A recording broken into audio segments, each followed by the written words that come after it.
Hello and welcome to another very special Zach Carnage battle report. So today we've got a 1000 point battle report for you, and we've got Necrons versus Grey Knights. So we're going to begin by explaining the mission because we're doing a special mission type. So we've got several different objectives. We have some guardsmen here, a little Necron pylon thing there. Those two are our secondary objectives, which are each worth 3 kill points, victory points, sorry. Then, after that, we've also got the standard secondary objectives, which are in the rulebook. They're each worth 1 victory point. And finally, we have this bunker, which itself is worth 5 victory points. So that's the main thing. And deployment's a bit different. The Grey Knights have a 2x2, 2 foot by 2 foot square in which to deploy, and they've chucked in Dreadnought with las cannons and doomfist, and 10-man strike squad with halberd, hammer, and psi cannon. I think they got psi bolt in there as well. What Necrons have on the board, we've got 20 warriors led by an overlord with a resurrection orb, a war scythe, and sempiternal weave, and then 10 immortals over here in this building, led by a cryptek who has a veil of darkness. So, in reserves, what have we got? We've got, for the Grey Knights, a 10-man strike squad with exactly the same build as before. Halberd, hammer, psi cannon, and psi bolt.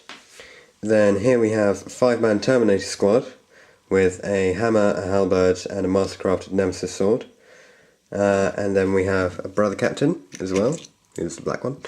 And he has the Master of Offense personal trait. Then here are the Necron reserves. So all of these guys are deep striking, every single one of them. So we've got 5 death marks and 6 wraiths with whip coils. So should be an interesting game. And let's see how turn 1 pans out. It's going to the Grey Knights, and we'll see what happens. Okay, so a really simple turn for the Grey Knights. All they've done is none of these guys were in range in the bunker to shoot at anything, and the Dreadnought just fired off the last cannon shot which killed an immortal in that building, and then he got back up again. So that was it. And we'll see what Necrons do in their first turn.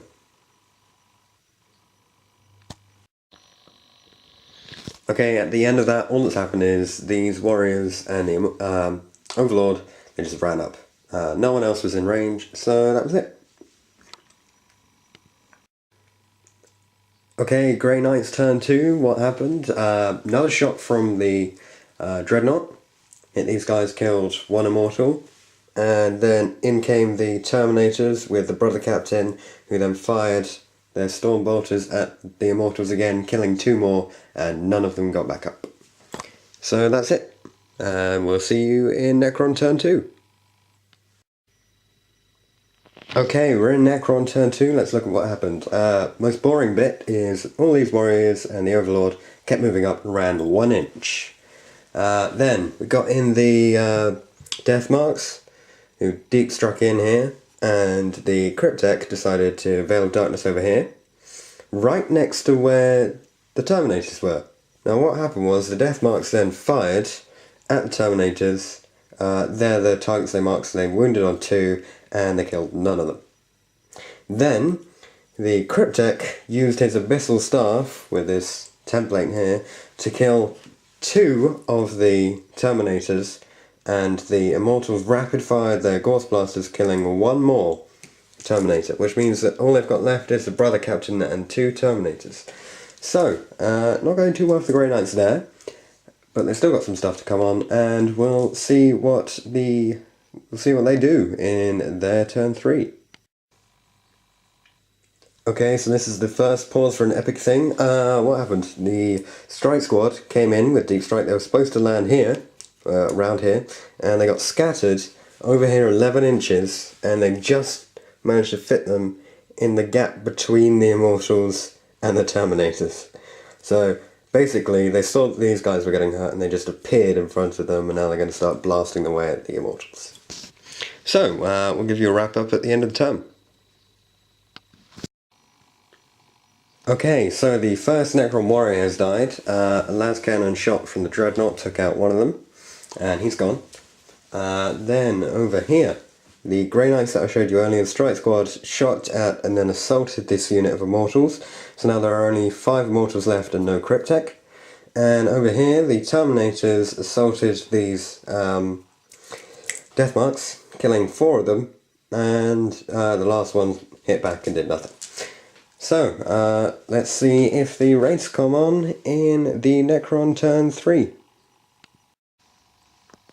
Okay, so that's the end of Necron turn 3, and the raids have deep struck on, right over here. Obviously they don't have any shooting weapons, they can't do anything yet, but might assault Dreadnought, or he might assault them, who knows. And over here, bit of a change of events in one turn.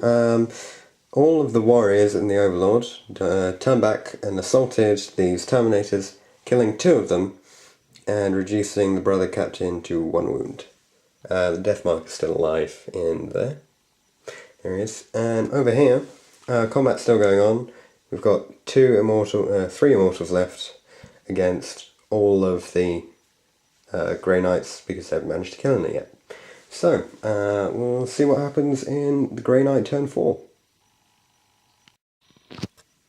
Okay, so we got the second epic moment in this battle. Just had the brother captain issue a challenge against the Overlord, so I thought we'd put the warriors around and then they're gonna fight. Even though the brother captain is only on 1 wound and the Overlord is fine. But that should be interesting. So at the end of the Grey Knights turn 4, you can see what's happened. We've lost the Necron Overlord. He's been slain in combat. He didn't get back up. So he's going to phase out. And those warriors are going to kill him in the next turn. Over here, 1 immortal left. Still all the Grey Knights. And over here, the Grey Knights in the bunker fired the side cannons and their storm bolters at the race, knocking off 1 wound. And the Dreadnought took off another wound with his las cannon. So, yeah, he didn't assault because then he'd be counted as initiative 1 because of the whip coils. So he's going to see how he fares in assault next turn when he gets to Overwatch. So we'll see what the Necrons do in their turn 4. Okay, the brother captain got swarmed by the Necron warriors and wiped off the board. So now they're all going to get shot at by these Grey Knights who just finished off the last Immortals. And they're probably going to have an interesting fight. Now, on the other side of the board, with the stuff that we've got left, still got the Strike Squad in the bunker, all of them. Over here, the Dreadnought got assaulted by the race. He managed to kill 1 with Overwatch, but then he didn't even get to make a return attack as he got wrecked during the combat. And now they're going to go after the bunker. So, yeah, we'll see what happens in Grey Knight's turn 5. Okay, Grey Knight's turn 5, quick wrap up.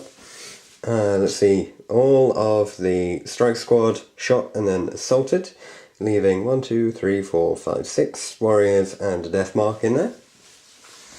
And they actually took their first casualty. They lost their first Grey Knight. And over here, 1 of the race got completely taken out, the one who was there, by the shooting from the inside. And that was it. So, we'll see what the Necrons do in what could be the last turn in the game. Okay, so we're at the end of turn 5 completely. The game is going to carry on for turn 6. In this combat, 1 more warrior died, 1 more Grey Knight died, actually. So that was quite interesting. And over here, in the bunker, the race assaulted it, having got shot up a bit, and they managed 2 penetrating and 1 glancing hits against it, thanks to their rending. But that meant that 1 of the guys inside died, so there are only 9 guys left inside, and they got 2 tremors, so they can only make snapshots. But we'll see what they do in turn 6. Okay, so we've just gone through the whole of turn 6, and this is an end of turn wrap up. So, in the combat left, we have 1, 2, 3 Necron Warriors and a Death Mark. And we've still got 7 Grey Knights in there. And then over here, the race did their attacks again. This time they've reduced the armor value on all facings of the building by 1. And they've managed a partial collapse. So that meant that a few of the guys inside got killed. And so now there are only 6 guys left inside. But we'll see what happens in turn 7, because there is going to be turn 7. Right, okay, so we finished the game on turn 7. Let's see what happened. Over here, 1 Necron remains alive. No more wounds were taken by the Grey Knight, so he's stuck in there. And over here, something even more extraordinary happens. The race managed to collapse the building, got a total collapse, so all the guys have left the building and it's now a ruin. But that means that it counts as contested anyway because they're in range. So if we count up victory points, no one gets anything for the bunker, which was worth 5, which was loads, but they're in the way now, so no one gets that. No one is on this secondary objective. No one is on this secondary objective. So the only victory points come from the rulebook, which were the First Blood, Slay the Warlord, and Linebreaker objectives. Both sides got Slay the Warlord, both sides got Linebreaker, but the Necrons were the first army to take out a whole unit when they took out all of the Terminators. So, interesting game. Could have been close. I'm going to look forward to painting up some of the Grey Knights, and hopefully you'll check out some of my other videos, and also a tutorial which I put up, and I'll put a link in this video, for how I created my bunker.